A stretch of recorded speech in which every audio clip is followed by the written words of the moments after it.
best one. Yeah, That's bro. Me Now is an old man, though. Yeah. The other one was a younger one, yeah. But it's still, I Look at still that. know Look how at to that, do brother. it right. Look at that. Yeah, look The at thing that bag. about old people today, like that's what's interesting about this Jake Paul, Mike Tyson fight.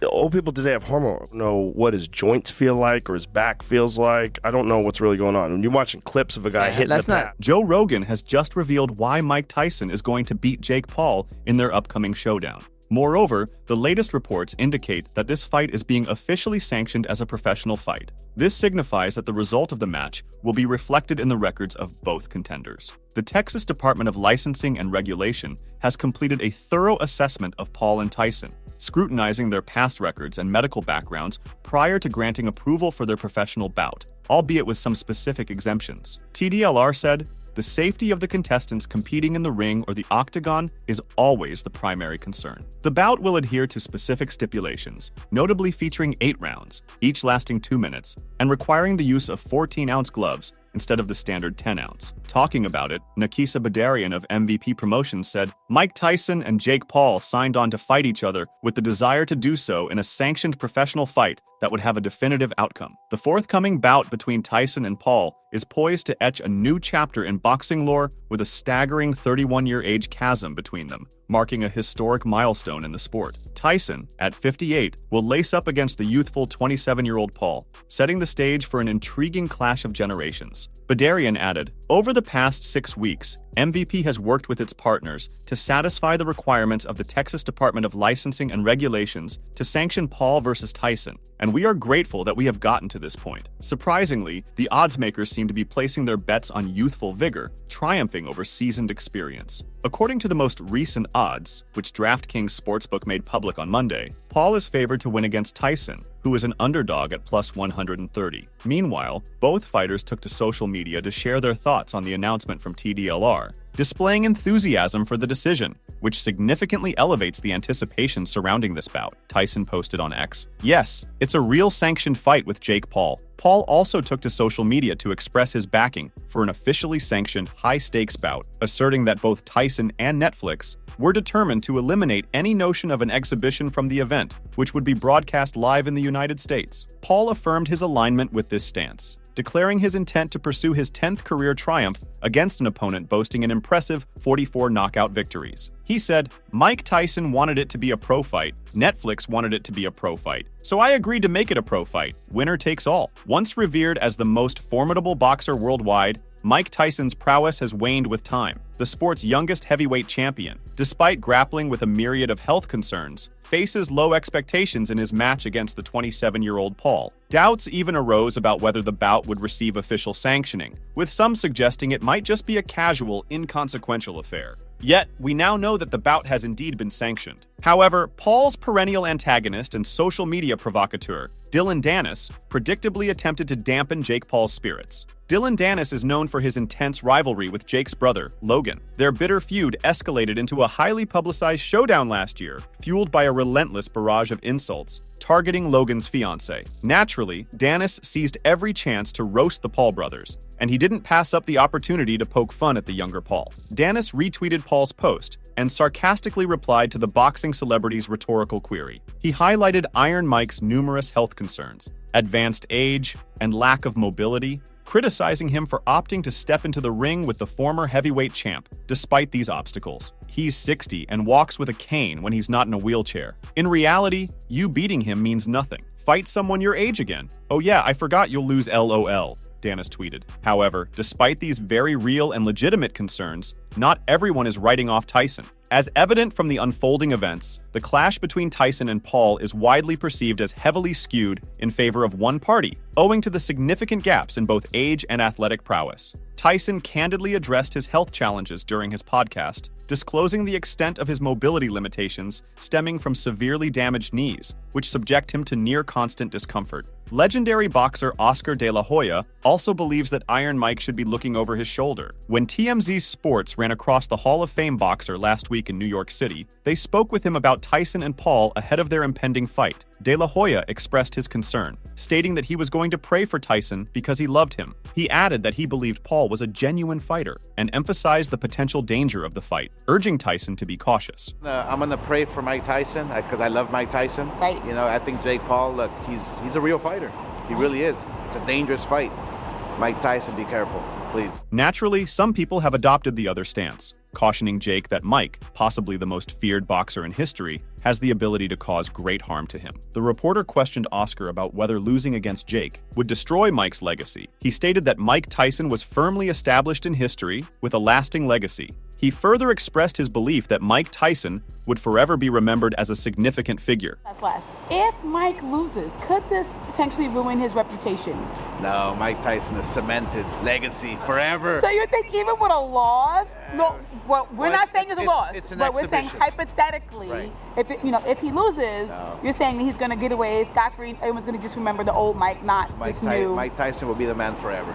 Meanwhile, the atmosphere was palpable during Monday's broadcast of Deep Waters on ProBox TV. Timothy Bradley Jr., Paulie Malignaggi, and Chris Algieri, all former world champions, delved into the Texas Department of Licensing and Regulations decision to legitimize the Tyson-Paul fight as a professional bout. Malignaggi assessed they want betting odds on it. If it's an exhibition, there are no odds on it. Similar logic dictates that with the Texas Commission's green light for Tyson-Paul, both Netflix viewership and ticket sales at AT&T Stadium are poised to soar. Bradley's enthusiasm was palpable, especially considering his clear favoritism towards the 57-year-old contender over the YouTube personality, who has amassed boxing triumphs against former UFC fighters like Ben Askren, Anderson Silva, and Nate Diaz. Bradley said, "Mike Tyson, knock his ass out, baby. At first, I thought this was kind of crazy, but then I looked at the rules. Knockouts, and it's official. It can happen. 2 minutes is going to favor Mike Tyson. No doubt about it, guys." Bradley suggested a strategy, mentioning a 2-minute drill where Tyson would start aggressively in the initial 4 rounds, as he typically does. He described Tyson pressing Paul against the ropes, targeting his body, and delivering powerful shots. Bradley encouraged Tyson,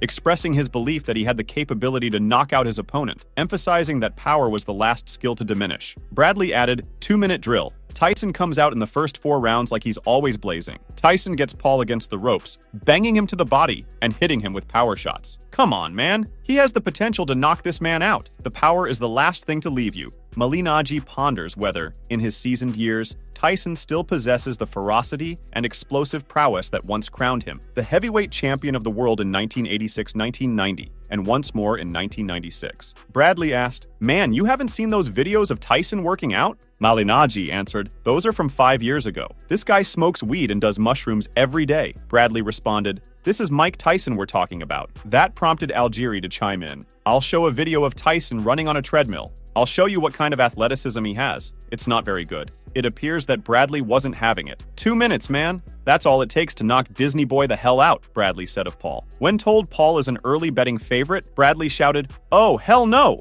The official title of the match stirred up a mix of emotions for Malignaggi. He fondly recalled his childhood idols, a captivating roster, including the 1986 World Cup icon Diego Maradona, basketball legend Michael Jordan, hockey great Wayne Gretzky, the charismatic wrestler Hulk Hogan, Mr. T from the A-Team, and the formidable Tyson. Malignaggi said, "I can remember the Mike Tyson mystique of the late 80s. It's sad for me, bro. Not that he's doing this, because I'm happy anytime a guy can make money. But I can literally remember what it's like to wake up on the morning of a Mike Tyson fight and be like, whoa." Malignaggi expressed his concern, stating that he simply didn't want to witness Tyson getting injured. He emphasized that Jake was more formidable than many realized, indicating his belief that Jake posed a significant threat. He added, "Now, I just don't want to see the guy get hurt. That's all I feel, because Jake is more dangerous than everybody's giving him credit for." Malignaggi also questions Paul's motivations, pondering why he persists in this venture, despite investing considerable effort in shaping it into an authentic pursuit. This endeavor involves backing champion boxer Amanda Serrano, nurturing young professional talents, and financing grassroots initiatives. Malignaggi said, "Jake's been trying to legitimize himself and getting a lot of blowback from the media and fans. I like Jake, but at the same time, I'm torn here, because he's the guy who wants boxing to accept him with open arms." Speaking about Jake, Malignaggi remarked that knocking out a living legend at 58 years old would inevitably lead people to perceive it as taking advantage of a situation. He speculated that perhaps Jake desired such a scenario. Malinaji added, "But boy, you knock out a living legend at 58 years old, and people are going to look at you like, you took advantage of a situation here. Maybe he wants to." Algieri recounted the tale of his training companion, the ex-UFC title holder Vitor Belfort, stepping up to face Tyson's erstwhile adversary, Evander Holyfield. As the bout unfolded, Holyfield unleashed genuine blows, catching Belfort off guard in the ring. Algieri reminded, "Belfort ices Evander, and everyone came down on him. Vitor has to hide after that." Jake Paul has probably thought about the consequences of losing this fight. If not, he ought to familiarize himself with Tyson's most well-known quote, "Before they take a hit to the face, everyone has a plan." Either Tyson's own punch or the fallout from taking down an elderly, adored great will be that blow. Although he concedes that Jake could have the advantage, Anthony Joshua is praying that Mike Tyson comes out of his battle with Jake Paul healthy. Amidst the anticipation, Joshua finds himself torn with conflicting emotions about the upcoming match. Joshua said, "Tyson is older now. I pray that he comes out healthy. I think Jake Paul wins because of youth. That's the only thing." Speaking about influencer boxing in a broader context, Joshua commented that he personally found it beneficial. He noted that while boxing purists might disapprove, feeling that it disrespects the sport, he believed that influencers attract a larger audience to boxing, benefiting everyone involved. He emphasized that increased viewership was advantageous for all parties. Joshua added, "I personally think it's really good. I think the boxing hardcores, they don't like it because they think, why are they disrespecting our sport? But I think that influencer brings all these people into boxing, which benefits everyone else. Everyone viewing helps." While training for his bout with Mike, Jake seemed to have discounted the idea that he weighs more than Deontay Wilder. Shane Mosley, Paul's coach, and a former world champion in 3 weight classes, sparked intrigue with his recent assertion that the social media sensation is currently tipping the scales at a staggering 230 pounds. Mosley said, "I just saw Jake yesterday. He's 230 pounds. He's big, really big. He said that he feels as fast as he was at 185 pounds, and he's still young." Paul's weight has fluctuated between a svelte 183 pounds, a result of his transition from internet celebrity to the boxing ring. However, in the wake of his recent victories, he's tipped the scales at a solid 200 pounds. Mosley said, "He looked like he was comfortable in the weight, so I know that Mike Tyson has to fight in close. He likes to bob and weave and get close." Paul responded to Mosley's comments by saying, "Allegedly, in my opinion, that's a rumor. I feel like I'd be looking fat if I was 230 pounds. The social media star's good friend Amanda Serrano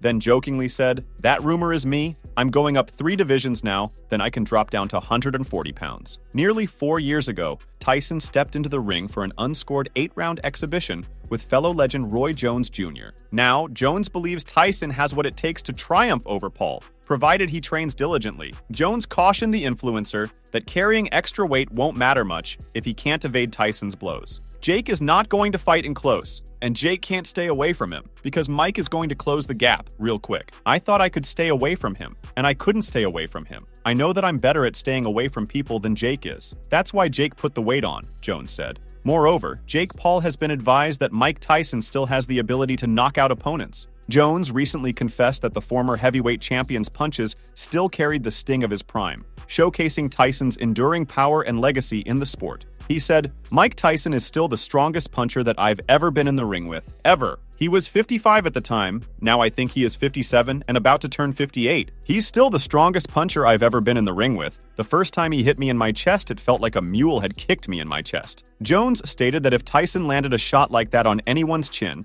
they would either be knocked out or dropped, particularly individuals unaccustomed to such forceful blows. He noted that fighters like Evander Holyfield and Lennox Lewis, being bigger, could withstand such hits, but he doubted Jake Paul's ability to do so if Tyson connected with his chin. However, he added that only time would tell. Jones said, "If he hits anybody on the chin with a shot like that, they're going out or they're going down, especially guys that are not used to being hit like that. These guys like Evander Holyfield and Lennox Lewis are bigger, and they can take it. But Jake Paul, I don't think will be able to take it if Tyson lands on the chin, but we'll see." In the upcoming professional bout between Tyson and Paul, they'll be sporting 14-ounce gloves throughout 8 rounds, each lasting 2 minutes. Jones anticipates this rule set, favoring Tyson, his close ally, especially noting Tyson's intense dedication as he's abstained from both and cannabis for the past 6 weeks. Moreover, Jones expressed his perspective, suggesting that if Tyson was in shape and they fought a genuine bout, it would pose significant challenges for Jake. However, he pointed out that if Tyson wasn't in shape and Jake managed to avoid significant blows early in the fight, then Jake would likely emerge victorious. Jones added, if they fight a real fight and Mike is in shape, it's going to be really problematic for Jake. If he's not in shape and Jake doesn't get caught with big shots early, then he will win. However, Colby Covington has a theory about Jake Paul's bouts. He thinks they're fixed. Covington isn't convinced the fight is legitimate, citing Tyson's age gap of 30 years over the YouTuber and his prolonged absence from the ring. Jake Paul's ascent in the boxing realm has been nothing short of remarkable, marked by devastating knockouts against formidable opponents such as Tyron Woodley, Ryan Borland, Andre August, and Ben Askren. Nevertheless, persistent doubts have lingered regarding the authenticity of his bouts. Colby Covington recently appeared on the Twins pod to reflect on the Paul versus Tyson bout. Covington stated, "It's a fake fight. It's a fixed fight for sure. Most of Jake's fights are all fixed." Covington derided it as nothing more than a circus sideshow, alleging that the sole aim is to boost ticket sales. Covington also expressed sympathy for Mike, asserting that the legendary boxer has surpassed his prime and should refrain from further fights. He opined that facing Paul would only tarnish Tyson's illustrious legacy. They got the machine behind them, though, for sure. There's no way they're good businessmen. They got people that are pulling strings and putting them in these places. Like, they were doing Disney commercials when they were little kids. Like, how do you... Oh, really? Yeah. Yeah. They were in Lizzie McGuire. Right. Remember Lizzie McGuire? Yeah. Like, how do you get, like, little spots on that? Yeah. You have to be connected. There's that white privilege, man. I'm telling you. It's real. He was probably on Epstein Island. Yeah. He illustrated his point by referencing icons such as Tom Brady and Michael Jordan, emphasizing that beyond a certain age, even the most exceptional athletes inevitably experience a decline in performance, unable to maintain the same level of prowess they once achieved. Despite the reservations surrounding Mike Tyson, veteran UFC commentator Joe Rogan suggests there's one potential advantage that could help Tyson emerge victorious. What might that advantage be? Rogan is referring to hormone replacement therapy. Mike Tyson's use of hormone replacement therapy has been extensively recorded. Even Joe Rogan has spoken about the positive effects Tyson has experienced from undergoing HRT. On a recent episode of the JRE MMA show, the 56-year-old informed his guest Max Holloway that hormone replacement therapy, unlike other treatments, can greatly benefit individuals in their 50s. Joe Rogan remarked that the intriguing aspect of the Jake-Mike fight was the situation with older individuals today. He mentioned that nowadays, older people have access to hormone replacement, which he described as a game changer. He claimed that Jake could be in for a surprise from Mike on July 20th. This could be key considering how Jake revealed recently that he weighs 230 pounds now in preparation for the Mike Tyson bout. Replacement. Hormone replacement's a game changer. Oh, It's- yeah. It's a different thing. Like, Oh, yeah. A 57-year-old man today, like Mike Tyson, it's like, that's not a 57-year-old Bro. man from 1994. Oh, this is the one. It's crucial to understand that when males undergo hormone replacement therapy, the aim is to restore hormonal balance in the body. This treatment targets correcting testosterone imbalances, enhancing bone density, and rejuvenating the male physique. Consequently, Rogan argues that the approach to health for individuals in their 50s today differs significantly from those in their 50s 3 decades ago. Joe Rogan added that a 57-year-old man today, like Mike Tyson, shouldn't be compared to a 57-year-old man from 1994. One, yes. Oh, that's the 360. So the idea... The idea to explain that was that I forget who used to. After that, Max Holloway mentioned the viral training clips of Mike Tyson circulating on social media. After seeing those clips, Rogan and Holloway both think there's a possibility for Tyson to defeat Jake Paul. But how? Max Holloway, after observing Tyson's training footage, is inclined to believe that a knockout victory for the 57-year-old is entirely feasible. Holloway asked Rogan if he had seen the clips of Tyson moving, and then he said, imagine Tyson goes in there, and just like in the clips, Just That would be clips a guy, crazy. bro. What is going on? He's gonna be hell on wheels in the first round for sure. He's gonna be hell on wheels, because I don't know how long he can go. Joe Rogan appeared to be in partial agreement, though he remained uncertain about the significant age difference between Mike Tyson and Jake Paul. Furthermore, the UFC commentator professed ignorance regarding Tyson's current physical condition, particularly as the youngest heavyweight boxing champion. Nevertheless, Rogan suggested one potential strategy for Tyson to secure a victory: applying pressure on Paul right from the start of the fight. Rogan commented that Mike would likely be formidable in the first round, as he expressed uncertainty about Mike's endurance and physical condition. He mentioned not being aware of the state of Mike's joints, back, or overall well-being. I don't know what his joints feel like or his back feels like. I don't know what's really going on. When you're watching clips of a guy hitting the pads. Yeah, let's hope he gets something crazy and then he say his back is broken. That iconic speech. We get another iconic speech from him. It's going to be interesting, and it's the only time I could ever remember where I would be interested in watching a 57-year-old man fight a 27-year-old man. Yeah, for sure. Like you said, like even bro, like, because everybody saw him walking around with the cane, right? He's walking around. What if he's trolling everybody? What if he knew, bro? What if he knew something we didn't know? What if he's wearing or seeing us all over, you know? But even that, bro, they had the new video of him moving. I'm like, but this is not fair. What is he doing? Like, they're going to do everything to him. They're going to give him all the hormones, all the recovery, everything. They're going to do everything they can to get him ready for that. There's a lot of money in this. That's a lot of money, bro. It's going to be, and it's only an exhibition, right? It's not even a real fight, right? And they have 16-ounce gloves, and they have to fight 2 minutes. Yeah, but you can still... People might speculate about the potential events surrounding Mike Tyson's comeback, yet we cannot definitively predict the fight's result until July 20th. Despite uncertainties about Tyson's physical condition and endurance, Rogan suggested that Tyson's aggressive approach from the outset of the fight could pose a formidable challenge for Paul. However, Rogan also explained why Paul is also a good fighter, posing a major challenge to Tyson. You know, I mean, even Paul, bro. Paul is not a small guy. No. He's big. Like, a lot of guys think he's tiny. He's a huge boy. He's a big dude, and he can crack. Yeah. And I always say that people look at him like a guy who is a YouTuber, and they're denying his skills. Not anymore, bro. Before, when he first was coming out, that's the way you should look at him. But now, bro, he got like Love in his corner. Like, Love is his main trainer. What is it, John Love? Or he's one of Floyd boys. That guy he was like a legit world champion at one point, so he knows the training that he has to be done. Like, before, I was like, yeah, whatever. But then when you see Paul dedicate himself and how he's training, getting ready for these guys, like, he's a businessman too. Don't get me wrong, but he's training, bro. He's not freaking cutting no corners, bro. No. He got the right guys. He got a right team. Strength and conditioning, probably eating right, eating good, fighting on his terms, bro. Yeah. Like, guys, what did smart, you think of Anthony Joshua and Francis Ngannou? Oh, brother.